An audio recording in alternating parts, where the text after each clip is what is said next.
Terima kasih pemirsa Anda masih bersama kami di Indonesia Bicara sebelumnya dan saat ini juga masih ada Mas Satriwan Salim, Koordinator Perhimpunan Pendidikan dan Guru. Selamat malam Mas Satriwan dan selain Mas Satriwan kita juga sudah ada epidemiolog dari Universitas Indonesia, Pak Kamaludin Latif. Selamat malam Pak Kamal. Selamat malam Mbak Anissa. Pak Kamal, ini langsung saja ini kita ke Pak Kamal terlebih dahulu ya Mas Satriwan. Pak Kamal, ini tanggapan Anda mengenai adanya proses pembelajaran tatap muka yang sudah mulai dibuka pada hari ini. Seperti apa tanggapannya Pak? Ya, kalau kita lihat memang ada penurunan pelandaian kasus. Kalau kita lihat ya jumlah kasus per kemarin itu sudah masuk ke 7.000. Ada penurunan kasus terutama di wilayah Jakarta kalau kita lihat. Tetapi secara umum kematian masih cukup tinggi. Dan kalau kita lihat positivity rate kita itu masih jauh di atas angka ideal yang dipatok oleh WHO 5% ya. Jadi angkanya masih cukup tinggi. Jadi menurut saya kita memerlukan sebuah kehati-hatian. Jadi ini harus sangat hati-hati sekali dan saya pikir sebetulnya ini menjadi momentum yang baik ketika kasus sudah turun untuk memperbaiki. Ada beberapa PR besar di situ. Kalau tatap muka, misalnya sekolah tatap muka akan dibuka, berarti yang pertama kita harus, saya mencatat ada beberapa hal yang sangat penting untuk diperhatikan, baik itu pemerintah maupun dari sisi masyarakat. Yang pertama adalah mengenai implementasi regulasi. Jadi kalau kita lihat dari instruksi Mendagri itu memang harus secara ideal diterapkan.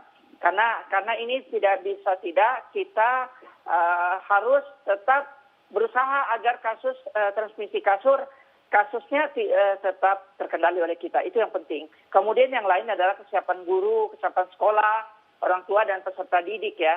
Nah ini juga menjadi hal yang baik tentunya.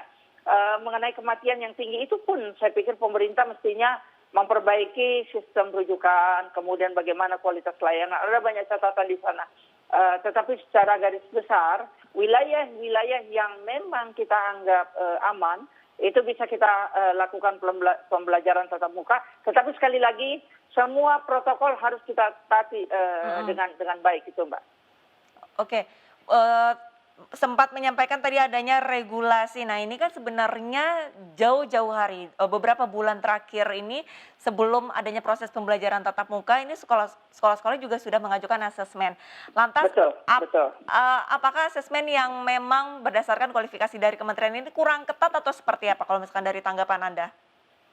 Ya, Mbak Arisa, kalau kita ingat di tahun 2020, saya ingat sekali dalam suatu webinar kita juga diskusi dengan teman-teman PGRI ya, kemudian dari perguruan tinggi, kita sudah punya keputusan bersama. Jadi ada SKB Menteri Pendidikan dan Kebudayaan, kemudian ada Menteri Agama, Menteri Kesehatan dan Mendagri waktu itu nomor 4, seingat saya nomor 20 2020.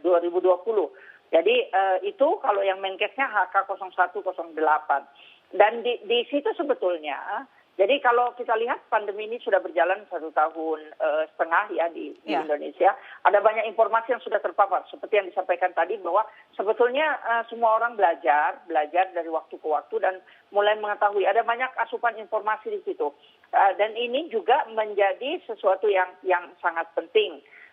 Untuk kita lihat apakah perbaikan, misalnya kita lihat regulasi tadi, apakah dalam regulasi itu betul-betul diimplementasikan. Karena kalau kita lihat Taiwan misalnya, Taiwan itu tidak pernah secara benar-benar menutup sekolah. Jadi mereka bermain, begitu kasusnya turun, mereka coba untuk tetap membuka agak besar, kemudian dalam skala yang lebar, kalau kasus tinggi mereka turunkan sedikit, kemudian perketat.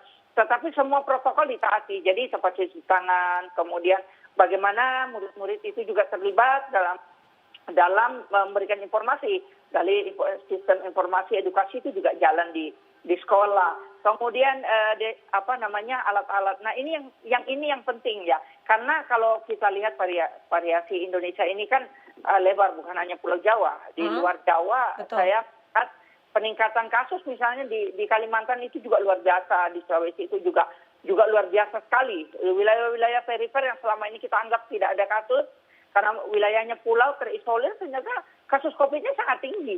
Nah itu menjadi temuan. Artinya kalau kita lihat kesiapan itu tidak linier. Saya bisa mengatakan bahwa apa yang dipersiapkan itu masih jauh dari kata ideal. Misalnya kalau kita bicara teknis praktis saja, secara teknis tempat cuci tangan, tidak semuanya ada cuci tangannya. Kemudian airnya nggak ada.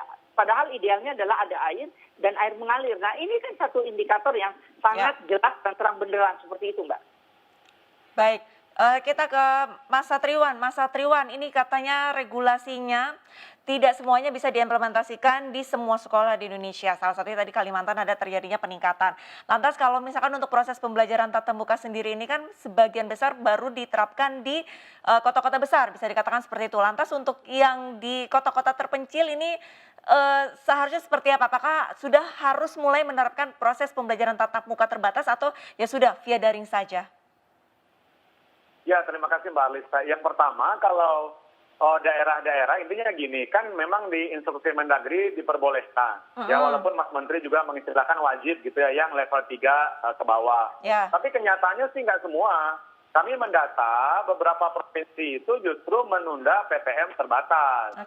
Ya kan, contohnya Sumatera Utara, ya kan, kemudian Lampung, kemudian Kepulauan Riau, kemudian Yogyakarta, kemudian juga Jawa Tengah beberapa gitu ya. Nah, gubernurnya memiliki pemikiran bahwa menunggu kasusnya landai, kemudian vaksinasinya terpenuhi dulu gitu. Kenapa vaksinasi ini penting? Karena kalau kami dalam konteks organisasi guru mengacu kepada buku panduan, ya kan, yang dibuat oleh Kemdikbud yang dirilis Juni lalu bahwa vaksinasi itu harus diberikan gitu, di halaman 12 itu ada.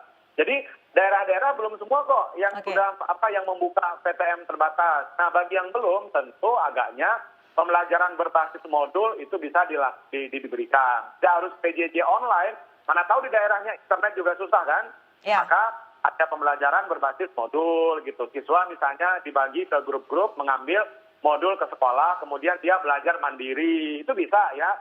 Kita juga bisa menggunakan metode flip classroom ya, atau flipped classroom gitu. Anak belajar mandiri, kemudian baru diberikan respon oleh guru gitu kan. Yang penting kan ada feedback.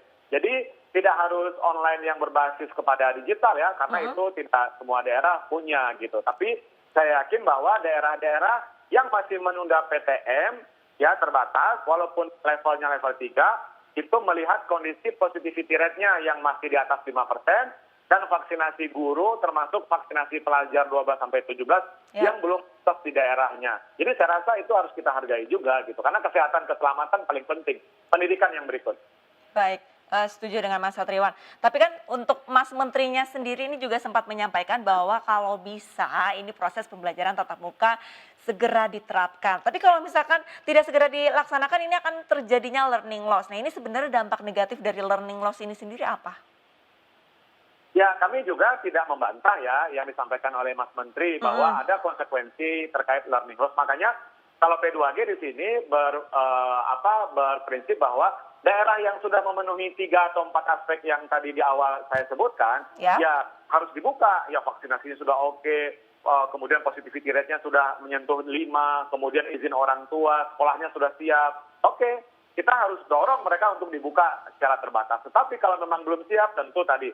Nah, memang resiko jangka panjangnya learning loss. Kita tahu, Pak, sekarang kan efektivitas materi itu ya kami sendiri merasakan anak-anak itu kan baru hanya sampai 30-40%. Ya kan penyerapan pembelajaran itu. Apalagi yang kita pakai kurikulum darurat. Intinya di dalam kurikulum darurat anak hanya diberikan materi yang bersifat terbatas. Biasanya kita satu semester itu 5 materi ya, atau 5 kompetensi dasar misalnya. Nah, di masa kurikulum darurat PJJ ini hanya 2 atau 3. Nah, di sisi lain saya tahu kenapa Mas Menteri sangat mendorong PTM terbatas ya. Karena bulan September nanti, Mbak Arlista, Kemdikbud, sekolah-sekolah seluruh Indonesia termasuk madrasah akan menyelenggarakan yang namanya asesmen nasional. Yang diantaranya asesmen kompetensi minimum ya, yang ada literasi, numerasi, survei lingkungan belajar, survei karakter. Jadi agaknya mendorong sekolah untuk siap dibuka karena akan menghadapi penggantinya UN yang namanya asesmen nasional itu, Mbak, di bulan September akhir nanti. Berarti mengejar untuk bulan September nanti ya? Saya melihatnya kayak gitu, karena apa? Mulai bulan ini ya, di awal Agustus kemarin, anak-anak yang akan mengikuti asesmen nasional, Kemdikbud sudah membocorkan nama-namanya. Makanya kami mengatakan AN sama aja dengan UN sebenarnya gitu, karena anak-anaknya di-drilling gitu kan, dipersiapkan. Bayangkan ya, beban satu sekolah dibebankan hanya kepada 45 anak itu. Apa bedanya dengan UN? Ya sama saja ya, bedanya cuma A dan U gitu. Nah ini yang menjadi kritik kami untuk Kementerian Pendidikan. Karena kenyataannya anak-anak, jangan sampai anak-anak yang dikorbankan demi melaksanakan asesmen nasional, ya bulan September nanti, daerahnya belum siap, infrastruktur belum siap, vaksinasinya belum oke, di sekolahnya minimal gitu ya. Nah akhirnya mereka terpaksa masuk, ya kan? Mulai Agustus ini untuk mengejar dan menyiapkan AN. Sekali lagi ya, Mas Menteri mengatakan AN tidak perlu dipersiapkan secara khusus. Kenyataannya anak-anak 45 atau 40 orang ini di-drilling oleh sekolah. Sudah ada tryout-nya, sudah ada pendalaman pelatihan-pelatihan, waktu tambahan. Gitu. Padahal jumlahnya hanya beberapa orang. Beda dengan UN. Kalau UN dulu semua anak kelas 12 atau anak kelas 9. Kalau sekarang hanya yang terpilih, Mbak. Nah, beban sekolah ada di mereka loh. Karena sekolah itu memiliki pride juga kan. Betul. Bayangkan kalau nilai AN-nya rendah. Nah, tentu ini akan punya dampak kepada sekolah. Nah, beban sekolah itu diberikan kepada anak yang terpilih tadi 40 orang itu. Nah, bayangkan ya bagaimana beban psikologisnya. Itu kritik kami. Jadi, kalau kami berpendapat terkait AN, dia dibatalkan di masa pandemi gitu, sehingga kita tidak terdesak-desak untuk PTM, padahal lain kan belum siap gitu kan, yang ada nanti sekolah menjadi klaster. Itu sih yang menjadi kekhawatiran kami gitu loh, Mbak. Tapi kalau yang sekolah siap, kami dorong untuk melaksanakannya. Baiklah, lantas dari untuk antisipasinya sendiri, apakah sudah ada dialog dengan Mas Menteri dengan adanya kekhawatiran dari Mas Tri tadi nih? Sudah sempat ada dialog belum? Kalau misalkan untuk AN-nya sendiri nih kalau bisa ditunda ataupun dihilangkan? Ya, kami sudah menyampaikan, alhamdulillah ya, Balitbang Kemdikbud, di bawah kementerian ya, Mas Nino, Kepalitbangnya sudah mengundang kami, organisasi guru sekitar 2 atau 3 minggu yang lalu ya, terkait dengan persiapan gitu. Jadi intinya adalah kami memberikan masukan-masukan ini kepada Kemdikbud. Ya tapi toh ternyata Kemdikbud sekarang bersikukuh ya ingin tetap menyelenggarakan asesmen nasional di bulan September, Oktober. Padahal kondisi seperti ini. Jadi berharap sih masih ada waktu untuk mereschedule gitu ya, menunda gitu. Kalau daerahnya sudah betul-betul siap kayak tadi ya, bayangkan masih banyak provinsi yang menunda PTM. Betul. Akhirnya kan Pemda yang tahu betul bagaimana, berarti kan mereka nggak melaksanakan AN dong, kan begitu kan persoalannya. Gitu. Ya. Padahal satu sisi Mas Menteri menganggap AN ini digunakan untuk memotret bagaimana kualitas sekolah selama PJJ. Ya. Padahal anaknya PJJ ya gitu ya, bukan bersekolah gitu. Baik. Sekarang kita ke Pak Kamal. Pak Kamal, ini tidak semua sekolah di daerah ataupun di wilayah Indonesia yang dibuka. Tapi ada juga yang memang sudah dibuka, salah satunya adalah Jakarta, ada 610 sekolah. Lantas untuk sekolah tatap muka ataupun pembelajaran tatap muka terbatas ini diperlukankah tes antigen? Mungkin beberapa hari, 3 hari sekali atau seminggu sekali, agar meyakinkan bahwa anak-anak ataupun proses pembelajaran tatap muka ini berjalan secara aman dan lancar. Pak Kamal. Iya, kalau kita bicara tentang epidemiologi, transmisi penyakit, idealnya memang mereka yang datang itu yang pertama adalah terbebas dari penyakit. Itu satu, terbebas dari penyakit, baik yang datang kemudian, kalau dalam konteks pembelajaran tentunya peserta didik, kemudian yang membawa siapapun yang terlibat di situ, guru, kemudian staf itu bebas dari penyakit. Dan salah satu kriterianya adalah bahwa mereka tidak menderita penyakit. Tetapi pertanyaan pentingnya adalah ini kembali kepada pembiayaan. Artinya pembiayaan itu mesti jangan sampai misalnya kalau memang dilakukan hal semacam itu dikembalikan kepada orang tua, dikembalikan kepada murid misalnya. Dan ini juga harus kita atur. Seperti sekarang misalnya ya, saya ambil contoh yang lain, tetapi menjadi sesuatu yang menarik juga buat kita. misalnya pembelajaran tatap muka daerah-daerah kita langsung saja misalnya Lampung. Lampung itu menolak misalnya di awal, karena memang wilayahnya belum aman. Saya sendiri secara pribadi itu sepakat. Memang wilayah itu daerah tahu betul kondisinya misalnya. Dan jangan sampai nanti ketika mereka melakukan pembelajaran tatap muka, yang diserang juga daerah, yang diserahkan juga daerah. Telunjuk akan mengarah ke daerah. Nah, hal semacam ini. Jadi informasi, kemudian edukasi itu menjadi penting. Nah, kalau kita ingin menerapkan satu treatment tersendiri misalnya, harus diperiksa dan seterusnya. Kemudian guru-guru, staf di situ, vaksinasi, dan semuanya juga harus kita atur dengan baik. Kenapa saya katakan demikian? Misalnya ada beberapa guru misalnya mereka yang belum. Nah ini juga penting kan untuk kita lihat kembali. Apakah memang pendataannya sudah rapi sehingga kita sudah siap untuk melakukan pembelajaran tatap muka. Saya pikir semua hal bisa kita lakukan sepanjang aturan main, ada namanya blueprint yang jelas.